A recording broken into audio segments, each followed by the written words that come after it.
নিজেকে কখনো কারো কাছে নিচু করে দেখবেন না। আপনার ইনকাম কম থাকতে পারে, আপনার দামি গাড়ি, অট্টালিকা না থাকতেই পারে, আপনার হাতে দামি মোবাইল না থাকতেই পারে। আপনি নিজে হয়তো স্বল্প বেতনের চাকুরি বা ছোটখাটো একটা ব্যবসা করেন। আপনার বাবা হয়তো সামান্য ক্ষেত মজুর। হতেই পারে নিম্নবিত্ত পরিবার থেকে উঠে আসা একজন মানুষ আপনি। তার মানে এই নয় আপনি নিজেকে অন্যের কাছে বিক্রি করে দিয়েছেন। হতে পারে আপনার আত্মীয় বা বন্ধুটি ধনী পরিবারের কেউ, তার অগাধ সম্পত্তি থাকতেই পারে। আপনি হয়তো তার কাছে কোনোভাবে ঋণী। বিপদের দিনে তার কাছ থেকে হয়তো একটা বড় সাহায্য নিয়েছেন। তার মানে এই নয় আপনি তার দাসত্ব সবসময় মেনে নেবেন।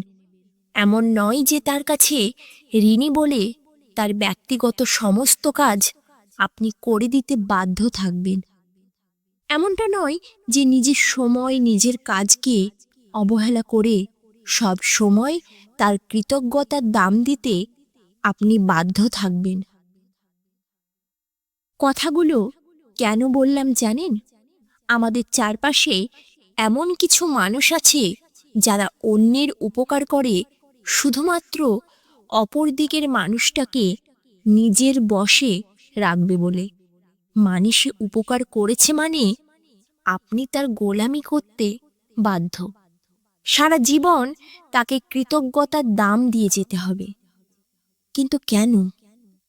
একটা কথা মাথায় রাখতে হবে, যার সাথে থাকছেন, যাকে বন্ধু বলে জেনেছেন, যাকে আপন বলে জীবনে গ্রহণ করেছেন, তার কাছে যেমন সহযোগিতা আশা করবেন, তেমনি তার কাছ থেকে কতটা সম্মান পাচ্ছেন সেটাও অবশ্যই দেখবেন।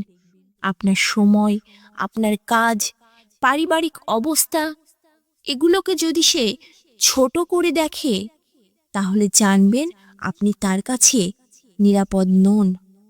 আপনি তার থেকে উপকার নিয়েছেন মানে আপনি তার প্রতি কৃতজ্ঞ, কিন্তু তার গোলাম নন। কে আপনাকে দিয়ে কাজ করিয়ে নিচ্ছে বা কার কাজ আপনি ভালোবেসে করছেন, এই দুটোর মধ্যে তফাৎ আছে। নিজের আত্মসম্মানের সাথে কখনোই আপোস করবেন না। গরিব হতেই পারেন, ইনকাম কম থাকুক, আত্মসম্মান যেন ভরপুর থাকে।